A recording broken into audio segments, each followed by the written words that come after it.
exercise doesn't actually increase your arthritis. A lot of people are scared that if they do certain exercises or squats or lunges or running, that it's actually gonna make their arthritis worse. And that's not true. Hi, my name is Ryan, and today we're gonna talk about the 3 reasons why exercise is good for osteoarthritis. We hear all the time, is it safe to exercise with arthritis? We hear from a lot of our clients that they've been recently diagnosed or they've been diagnosed for a long time, and they've been told things like you have a lot of wear and tear, your cartilage is degenerated, you have bone on bone.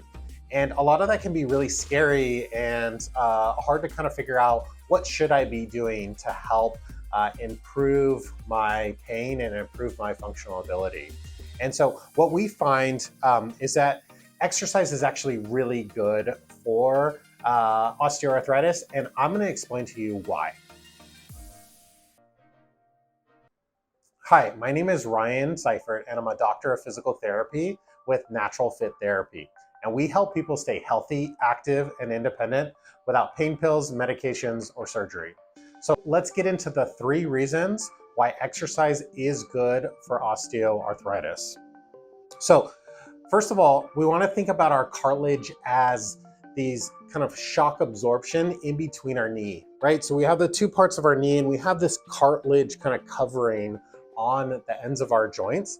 And the studies have actually shown that wear and tear and doing exercise doesn't actually increase your arthritis. A lot of people are scared because 1, it hurts, or they're scared that they've been told that if they do certain exercises or squats or lunges or running, that it's actually gonna make their arthritis worse. And that's not true.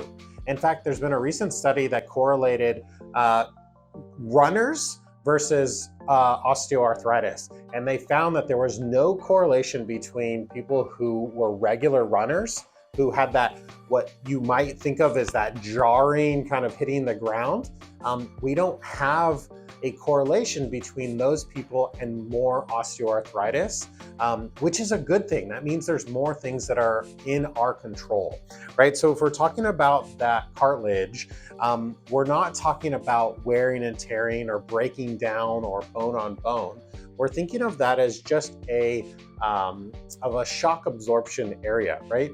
And when we actually put load onto that cartilage, so we actually squish down at it, our leg, we take a step or we do an exercise and we actually put weight through that cartilage, it actually builds that cartilage up to a degree to help it stay strong and healthy, right? Think about if you were, for your job, you did something like accounting, right? And you hadn't done it in a long time and you had to try to jump back into it. It might take you a little bit longer and you might not be as efficient at doing your job.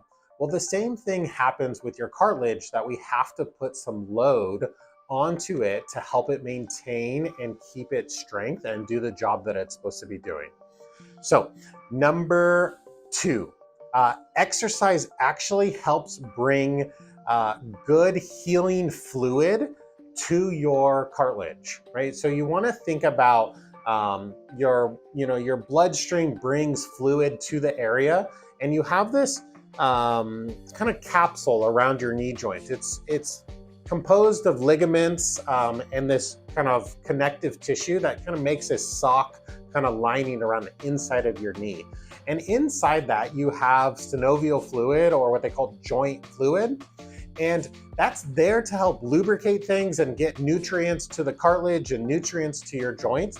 And if we're just stagnant in one position and not moving around, then we don't get that good fluid exchange where you get the good nutrients in and the bad kind of old cells out, right?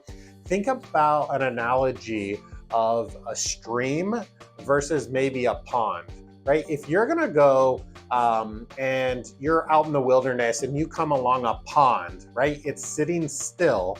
Are you gonna wanna go drink out of that pond? Think about when you see sitting water. You see a lot of things growing in it. It might not be as clear and clean because there's no movement. There's no exchange to get the gunky stuff out and the new fresh water in. Now, on the flip side, think of a stream, right? A stream is flowing, right? And so when you think about if you're gonna go drink from a stream, it's a little bit more likely that that's gonna be clean, fresh water. And so by movement, by having that water moving, you're getting that clean, fresh nutrients into that joint area, which helps protect it, helps get that gunky stuff out and helps it stay healthy and be able to do its job more efficiently. Number 3 is exercise is the best way to strengthen our muscles, right? And we know that if we strengthen the muscles around the knee, and especially the important muscles of our leg that help us to do the things that we need to in daily life, help us keep good mechanics with our movements, that's actually going to decrease the pain on your knees. So if we can learn to do the right type of exercise at the right intensity for you and your level, then we can actually build up strength in your knees, which takes pressure off of that cartilage. That's the cartilage that we're trying to protect and that we're trying to maintain. And if we can build the strength and we do the exercises at the right dose for you, then we can actually protect that cartilage over time. So hopefully those 3 reasons were helpful. And if you like this information, go ahead and comment below. Reach out to us. Let us know if there's anything else that we could do to help. Just in summary, 3 reasons. 1, exercise can actually make your cartilage stronger. 2, exercise helps bring good fluid in and bad fluid out. And 3, exercise is the best way to strengthen the muscles around our knees, which in the long run is going to take pressure off that cartilage. Hopefully you found this helpful. Thanks again.